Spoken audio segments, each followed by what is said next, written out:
दोस्तों मैं हूं आदिल खान आज़ाद। आज है 11 नवंबर 2024। आप देख रहे हैं आज़ाद बोल इंडिया पर मिडिल ईस्ट मॉर्निंग न्यूज़ और ये रही अब तक की हेडलाइंस। हिजबुल्लाह ने कई इजरायली इलाकों पर की रॉकेटों की बौछार, कई फौजियों के मारे जाने की खबर। हमास ने गजा में आईडीएफ से पॉइंट ब्लैंक रेंज पर किया मुकाबला, 15 फौजियों को निशाना बनाने का दावा। गजा और लेबनान पर इजराइल ने किए बहुत बड़े हमले, करीब 60 लोगों की गई जान, बच्चे भी शामिल। हमास ने अरब और इस्लामिक ममालिक से की अपील, कहा गजा के लोगों का कत्लेआम रुकवाइए। तेहरान में सऊदी अरब और ईरान के टॉप जनरल्स की हुई मुलाकात, सिक्योरिटी समेत कई मुद्दों पर हुई बात। और यूक्रेन को लगा बड़ा झटका, अफसरों समेत 300 फौजियों की मौत। तो करते हैं शुरुआत। जितनी थी हेडलाइंस उससे कहीं ज़्यादा होंगी हमेशा की तरह खबरें। पहली खबर तो ये है कि हिजबुल्लाह के फाइटर्स ने ज़बरदस्त तरीके से न सिर्फ मुकाबला किया बल्कि हमलों का दायरा अपने बढ़ा दिया है इजरायली फ़ौज के ख़िलाफ़। अल मायदीन की ये खबर इस बात की तस्दीक करती है कि हिजबुल्लाह के फाइटर्स ने non stop rocket hammer Israeli soldiers पर जो है वो चलाए हैं। मतलब रॉकेटों का हथौड़ा वो लगातार चलाए जा रहे हैं, रॉकेट बरसाए जा रहे हैं। और इससे हो ये रहा है कि इजरायली कब्ज़े वाले इलाकों में जो एसेट्स हैं इजराइल के, उन्हें नुकसान पहुंच रहा है। सेटलमेंट्स में तबाही मच रही है, मिलिट्री इक्विपमेंट्स तबाह हो रहे हैं और फौजियों को भी नुकसान पहुंच रहा है। इजराइल के नुकसान का कभी भी सही आंकड़ा सामने नहीं आ पाता है, क्योंकि इजराइल में मीडिया सेंसर बहुत तेज़ी से काम करता है, ख़ास तौर से मिलिट्री के मामले में। लेकिन लेबनान में जितनी भी तबाही हो रही है वो हम सबको दिख रही है। अभी हम यहाँ हिजबुल्लाह की बात कर रहे हैं, लेबनान में क्या हो रहा है उसकी बात आगे करेंगे। पीपल ऑफ माइट नाम से एक ऑपरेशन चलाया है हिजबुल्लाह ने, उनके लड़ाकों ने, और इसमें जो है वो ज़बरदस्त तरीके से सेटलमेंट्स और मिलिट्री एसेट्स को नुकसान पहुँचाने का दावा कर रहे हैं, जैसे कि अल मायदीन की खबर भी बताती है।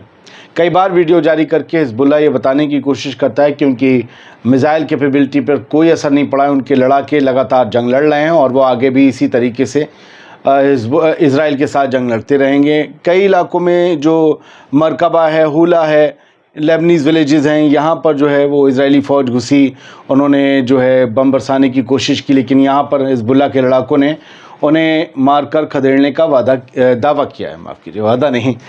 अल मायदीन की एक अगली खबर है जो ये बताती है न सिर्फ लेबनान में बल्कि गज़ा में भी आईओएफ को नुकसान उठाना पड़ रहा है। मैं फिर कहता हूँ, जो नुकसान आईओएफ या आईडीएफ या इजराइल पहुँचा रही है हमास हिजबुल्लाह के नाम से लेबनान और गज़ा के लोगों के इलाकों में, वो कहीं ज़्यादा है। बावजूद इसके ये लोग डटे हुए हैं। यही वजह है कि गज़ा में 1 साल से लड़ाई चल रही है। IOF troops positions vehicles caught under Gaza resistance fire. असल में इन लोगों ने घेर कर ज़बरदस्त तरीके से हमास के अल-कस्साम ब्रिगेड के लड़ाकों ने इजरायली फ़ौजियों पर घेर कर जो है वो बम, आरपीजी, हैंड ग्रेनेड्स, इन सब का इस्तेमाल किया है। और जो दावा किया गया है सर, वो बहुत बड़ा दावा है। और अभी आपको बता दें कि कल जो था 401वां दिन था गज़ा पर हमले शुरू हुए, तो इस दिन जो है काफ़ी कन्फ्रंटेशन देखने को मिला गज़ा में, कई इलाकों में, ख़ास तौर से नॉर्थ गज़ा में। ये बताया गया कि इजराइल की एक इन्वेंट्री फ़ोर्स जो है वो अल बिरका वेस्ट ऑफ बेत लाहिया में थी। नॉर्दर्न गज़ा का ये इलाका है। यहाँ पर कई फ़ौजी मारे गए हैं इजराइल के और कई ज़ख्मी हुए हैं। यह हमास का दावा है, अल मायदीन की खबर है। दावा करके ख़बर पढ़ने में ही बेहतरी होती है। जैसा कि परसों रात हमने बताया कि कतर ने हमास को निकलने का हुक्म दिया है, ऐसा दावा किया जा रहा है। देखिए, कल कतर ने उसे जो है वो बिल्कुल डिनाई कर दिया था। तो दावा करके ही पढ़ा जाता है। हमास का दावा है, हमें नहीं मालूम है। उन्होंने कहा कि एक सेपरेट ऑपरेशन में हम 15 सोल्जर्स इजरायली आर्मी के जा रहे थे, उसमें एंटी पर्सनल आरपीजी शेल हमने दागा, पॉइंट ब्लैंक रेंज से, लाइट वेपन से और हैंड ग्रेनेड से शायमा एरिया जो बैत लाहिया में आता है नॉर्दर्न गज़ा में, वहाँ हमने हमला किया। इसका नतीजा ये हुआ कि कई इजरायली फ़ौजी मारे गए, ज़ख्मी हुए, उनकी तादाद खुलकर सामने आएगी। खैर, हिजबुल्लाह की एक और है जो बिल्कुल ताज़ी न्यूज़ थी, वो ये थी कि हिजबुल्लाह ने ये दावा किया था कि उन्होंने इजरायली सोल्जर्स को, हिजबुल्लाह ने, अभी हम अल-कस्साम ब्रिगेड की बात कर रहे थे, कि आयतोरौन एक इलाका है, वहाँ पर जो है वो उन्होंने घेर लिया आईडीएफ के लड़ाकों को, फ़ौजियों को, और उन पर गोलियां बरसानी शुरू कर दी। हिजबुल्लाह ने कंफर्म किया है कि इजरायली फ़ोर्स के कई मेंबर मारे गए हैं, कई ज़ख्मी हुए हैं।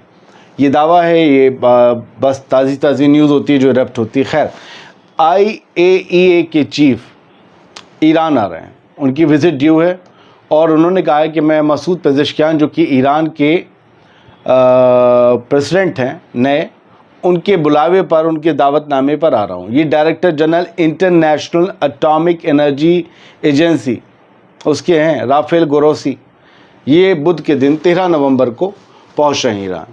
اب یہ ایجنسی کیا کرتی ہے آپ سب کو پتہ ہے نا، پرمانو بم، پرمانو ارجا، اس سب پر نظر رکھنا۔ تو انہوں نے ایک بات جو کہی ہے وہ تسنیم کے اس آرٹیکل میں آخر میں لکھی کہ دا IAEA director also said he had received a response from Pezeshkian on assurance about Iran's peaceful nuclear program۔ یہ کہتے ہیں کہ مجھے مسعود پیزشکیان ایرانی صدر نے اس بات کی گارنٹی دی، ایشور کیا ہے کہ ایران کا جو نیوکلیئر پروگرام ہے وہ بس پیسفل کاز کے لیے ہے یا پھر سول یوز کے لیے ہے، اس سے ہم کوئی بم بنانے نہیں جا رہے ہیں۔ اس سے ہم بجلی بنا سکتے ہیں اور کچھ کر سکتے ہیں لیکن بم بنانے نہیں جا رہے ہیں۔ یہ پیزشکیان نے IAEA چیف کو کہا ہے، یہ ان کا دعویٰ ہے۔ خیر، ٹاپ ایرانین اور سعودی جنرلز کی میٹنگ ہوئی تہران میں کل، اور اس کے چلتے کافی ہلچل رہی کہ یہ دو دھڑے ہیں اور ایسے الگ الگ ایک وچار دھارا اور سوچ کے دھڑے ہیں، لیکن ان سب کا ملنا دنیا بھر کو اپنی طرف کھینچتا ہے۔ ہائیسٹ رینکنگ ملٹری آفیسر یعنی چیف آف اسٹاف تھے یہ دونوں اپنے اپنے ملک کے، ایران کے اور سعودی عرب کے۔ ان لوگوں نے یہ ملاقات کی ہے۔ سعودی عربین آرم فورسز کے لیفٹیننٹ جنرل فیاد بن حماد الرویلی تھے جو کہ نیلی وردی میں آپ کو دکھ رہے ہیں۔ انہوں نے جو ہے ایرانین چیف آف اسٹاف سے میجر جنرل محمد حسین باقری سے تہران میں ملاقات کی۔ ان لوگوں نے ڈپلومیسی پر بات کی، expansion of defence per, defence کا اپنے جو کوپریشن ہے ڈیفنس ڈپلومیسی اس کا دائرہ ہم کیسے بڑھائیں، اور جو کوپریشن کے ساتھ ساتھ دو مسلم کنٹریز کے بیچ اور رشتے کیسے بہتر ہو سکیں جن کا نظریاتی پہلو الگ الگ ہے، اس کو لے کر ان دونوں کے بیچ بات ہوئی۔ لیکن مجھے لگتا ہے یہ دونوں آرمی کے سب سے ٹاپ کمانڈر، تمام فوجوں کی، ایئر فورس نیوی کے ملا لیے، چیف آف اسٹاف، ان کے بیچ ایسا تو نہیں ہوا ہوگا کہ بھائی تم ہمارے یہاں تہوار میں آنا، ہم تمہارے یہاں آئیں گے۔ ان کے بیچ جو بھی بات ہوئی ہوگی بڑی اہم ہوئی ہوگی۔ خیر، اسرائیل نے کل اٹیک کیے، 33 جو ہے لوگ مارے گئے غزہ میں، اور اس میں بچے بھی شامل ہیں۔ یہ ایک بڑی بات ہے، 33 لوگوں میں 13 بچے شامل تھے، یہ ایک بڑی شرمناک بات ہے۔ اور بچوں کے محافظ، بچوں کے لیے آواز اٹھانے والے، یہ وہ سنگٹھن NGO جو بچوں کے لیے دن بھر دنیا میں کام کرتے ہیں، ان میں سے کتنے لوگ بول رہے ہیں ہمیں نہیں پتہ ہے۔ اکیلے بھارت میں بچوں کا ٹھیکہ لینے والے کتنے لوگ بول رہے ہیں ہمیں نہیں پتہ ہے۔ جو میگاسیسے ایوارڈ ونر ہیں، جو نوبل ایوارڈ ونرز ہیں، جنہوں نے بچوں کے شعبے میں کام کیا ہے، وہ لوگ کہاں ہیں، کہاں خاموشی سے بیٹھے ہیں، مجھے نہیں پتہ ہے۔ دنیا کے بے غیرت لوگ جو ہیں وہ اس جینوسائیڈ کو سیلیبریٹ کر رہے ہیں، وہ ان بچوں کے مرنے پر خوشی جتا رہے ہیں۔ میں ایسے لوگوں کو بے غیرت کے سوا اور کیا کہوں جن میں دو پیسے کی غیرت نہیں ہے۔ اسرائیلی بم ایک غزہ کے گھر پر گرا، اس میں 13 بچے مارے گئے جبالیہ میں۔ یہ ایک الگ ہیڈ لائن ہے لیکن الجزیرہ کی یہ میں نے بتایا۔ حماس نے پورے عالم اسلام سے، عرب ممالک سے اور اسلامک ممالک سے جو غیر عرب ہیں ان سب سے مطالبہ کیا ہے، اپیل کی ہے کہ غزہ میں جو ہو رہا ہے وہ قتل عام ہے۔ آپ ہمارے لیے مت بولیے، ہم اپنے لیے نہیں کہہ رہے، لیکن آپ کم سے کم غزہ کی عام عوام کے لیے، عام فلسطینیوں کے لیے جو القدس کے اور الاقصی کے محافظ ہیں، جو وہاں جاتے ہیں نماز پڑھنے، جانا چاہتے بھی ہیں غزہ سے وہاں، جو بے حد پاس ہیں اس کے، آپ ان کے لیے کسی بھی وجہ سے بول تو دیجئے۔ مسلمان ہونے کی وجہ سے بول دیجئے، عربی زبان ہونے کی وجہ سے بول دیجئے، القدس کی وجہ سے بول دیجئے، الاقصی کی وجہ سے بول دیجئے، انسان ہونے کی وجہ سے بول دیجئے، بولیے تو یہ جینوسائیڈ رکوائیے پلیز۔ اسرائیل جو کر رہا ہے وہ جینوسائیڈ ہے، یہ کہا گیا ہے۔ خیر سر، بڑھتے ہیں آگے۔ ابھی ایک اپڈیٹ تھی الجزیرہ کی، میں بتا دوں، عرب لیڈرز اور مسلم لیڈرز جو ہیں وہ ریاض میں اکٹھا ہو رہے ہیں، اور مین اس میٹنگ کا جو موقف ہے وہ یہی ہے، مدعا یہی ہے کہ غزہ اور لبنان میں جو اس وقت جنگ چل رہی ہے اسے کیسے روکا جائے۔ اسرائیل کے حملوں کو لے کر بھی اس پہ تبادلہ خیال ہوگا۔ اس میں پاکستانی پرائم منسٹر شہباز شریف بھی پہنچے ہیں، لیبنیز پرائم منسٹر نجیب میقاتی بھی پہنچے ہیں، اور بہت سے जो मुस्लिम ममालिक हैं, अरब गैर अरब, सब लोग पहुंच रहे हैं।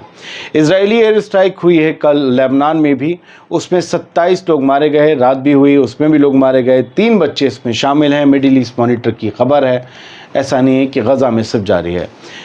गज़ा के जो नॉर्थ फ़लस्तीनी इलाका है, नॉर्थ गज़ा का इलाका है, वहाँ जो लोग फंसे हुए हैं, घिरे हुए हैं, उन सब ने एक सेफ़ पैसेज की डिमांड की और कहा है कि हमें यहाँ से निकालिए, और हमारे सामने मौत खड़ी है। हम भूख से नहीं, गोली से नहीं, गंदगी से, लाश हमारे आसपास सड़ रही हैं, बीमारियाँ हैं, हम इन सब से मर जाएंगे। हमारे बच्चों बुज़ुर्गों को बचा लीजिए, या आप सबका फ़र्ज़ नहीं तो कम से कम आप इंसानियत के लिए ऐसा कर दीजिए। Ukrainian losses over 300। हम दूसरी दुनिया की ख़बरों पर आ रहे हैं। यूक्रेन ने पिछले 24 घंटों में 300 फ़ौजी अपने गंवाए हैं। ये दावा है रूस की फ़ौज का, या रूस के मिनिस्ट्री ऑफ डिफेंस का। कुर्स्क जो रीजन है बॉर्डर लाइन पर, वहाँ पर एक दिन के अंदर यूक्रेन ने 300 फ़ौजी रूस के साथ लड़ते हुए गंवा दिए। Electronic warfare stations, 4 motor vehicles, 6 motors, armoured vehicles, ये सब भी तहस नहस हो गए। तास न्यूज़ एजेंसी, रशिया की न्यूज़ एजेंसी है, उन्होंने भी जो है एक दावा किया है। उसमें एक खबर में दावा किया गया है कि रशियन डिफेंस मिनिस्ट्री ने रिपोर्ट दी है कि उन्होंने वोल्चेनका नाम के एक इलाके को यूक्रेनी फ़ौज के कब्ज़े से आज़ाद करवा लिया है। रशियन एयर डिफेंस सिस्टम ने कई ड्रोन्स जो हैं रशिया यूक्रेन के मार गिराए हैं, और ये जो डोनेट्स्क रीजन में है इलाका जिसका मैंने नाम लिया वोल्चेनका, इसको आज़ाद करवा के रूस ने इस पर अपना कब्ज़ा जमा लिया है। अब यहाँ पर यूक्रेन के फ़ौजी नहीं बचे हैं। एक पोलैंड है, पोलैंड के प्राइम मिनिस्टर हैं, उन्होंने एक बात का दावा किया है कि डोनाल्ड ट्रंप जो अभी अमेरिका के प्रेसिडेंट इलेक्ट हैं, अभी बने नहीं हैं प्रेसिडेंट, लेंगे वो जनवरी में शपथ वगैरह, वो बहुत जल्द ही यूक्रेन को लेकर अपने पीस टर्म्स जो है वो अनाउंस कर सकते हैं। यानी कि जो उनकी शर्तें होंगी अमन को लेकर, यूक्रेन और रूस के बीच जंगबंदी कराने को लेकर, उसकी जो शर्तें होंगी कि रूस को क्या करना होगा, यूक्रेन को क्या करना होगा, उन शर्तों का बहुत जल्दी ही डोनाल्ड ट्रंप की टीम खुलासा कर सकती है कि आपको इस तरीके से होते हुए सीज़ फायर की तरफ जाना है और फिर जंग को बंद करना है, और ये आपको करना होगा। तास का ये एक्सपोस्ट है। जल्द से जल्द मैं आपको बता दूं कि ब्रिक्स का दायरा लगातार बढ़ रहा है। ज़ेलेंस्की के ख़िलाफ़ जो रूस की जंग है, पुतिन उसमें जिस तरीके से लड़ रहे हैं वो दुनिया जानती है, लेकिन पुतिन दिमाग से जो लड़ रहे हैं अमेरिका से, वो काबिल तारीफ़ है कि वो एक पूरी ऑर्गेनाइजेशन को खड़ा कर रहे हैं अमेरिका के ख़िलाफ़। इसमें एशिया से लेकर, मिडिल ईस्ट से लेकर, अरब कंट्रीज से लेकर और वेस्ट एशिया से लेकर अफ्रीकन कॉन्टिनेंट तक के लोग हैं, और वो शामिल हो रहे हैं। अब बताया गया है कि युगांडा को इनविटेशन दिया गया है ब्रिक्स का पार्टनर बनने के लिए, यानी कि अब व्लादिमीर पुतिन की नज़र अफ्रीका पर भी है। बहुत बहुत शुक्रिया। इस वीडियो में इतना ही। उम्मीद ये करता हूँ आपके काम की बहुत सी खबरें आपको मिल गई होंगी। देखते रहिए आज़ाद बोल इंडिया। मुझे दीजिए इजाज़त। खुश रहिए, सलामत रहिए, मज़लूमों के लिए दुआ करते रहिए।